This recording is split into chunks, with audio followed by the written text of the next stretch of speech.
Dieu Tout-Puissant, en cette heure où j'ai besoin de toi, sois à mes côtés. Ne permets pas que j'oublie les pieux serments que je t'ai adressés. Ne fais pas de moi la proie des démons et des diables, et de la noirceur de ce monde. Pare mon corps de l'armure de ta vertu, et mon bras du glaive de la vérité, pour que je puisse confondre tes ennemis, et être, en ton honneur, un vrai chevalier.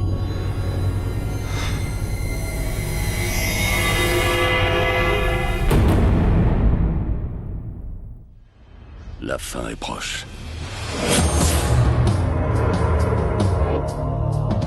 On murmure à travers tout le pays que l'heure de notre jugement est arrivée.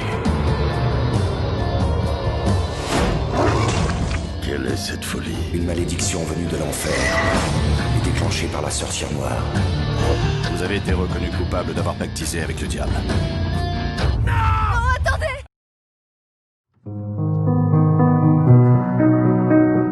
Ainsi donc, il y a un rapport entre la foi et la papauté, et ce rapport, il faut bien le comprendre comme la papauté qui est au service de la foi. Et Saint Pierre, et tout pape, est le garant de la vertu de foi. Nous vivons aujourd'hui, mes bien chers frères, un mystère, ce mystère d'iniquité et ce mystère du mal, puisque depuis plusieurs décennies, hélas, la foi a été galvaudée, les sacrements ont été changés, la doctrine même, et aujourd'hui, on peut le constater, hélas, la morale elle-même sont changées. Qu'en est-il alors de ceux et de celui qui, à Rome aujourd'hui, gouverne ou est censé gouverner l'Église? Que faut-il préférer? Que faut-il croire? Que faut-il penser? Ce sont des questions que beaucoup d'entre nous se posent, et se posent légitimement, mes bien chers frères. Et la question va plus loin, puisque certains se disent, et à juste titre, ce pape qui ne prêche plus la foi, qui ne défend plus la foi, et qui est même capable de dire des hérésies, comme par exemple lors de la déclaration d'Abu Dhabi, de dire que Dieu veut toutes les religions. Alors certains se posent la question de savoir si ce pape est vraiment pape, si ce pape a la foi.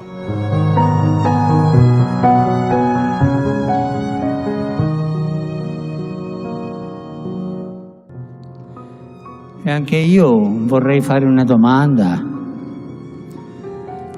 Auch ich möchte eine Frage stellen. Chi sono più buoni? Gli evangelici o i cattolici? Wer ist besser? Die evangelischen oder die katholischen?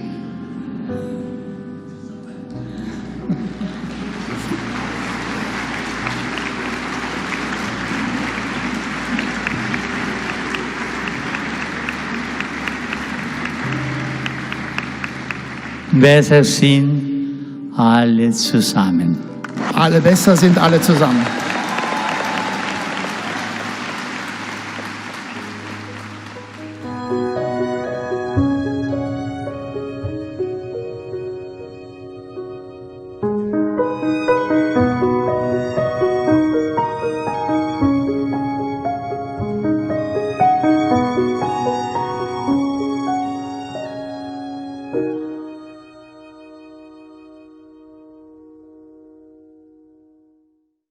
Les déclarations qui vont suivre sur le dogme hors de l'Église catholique pas de salut proviennent de l'autorité enseignante la plus élevée de l'Église catholique.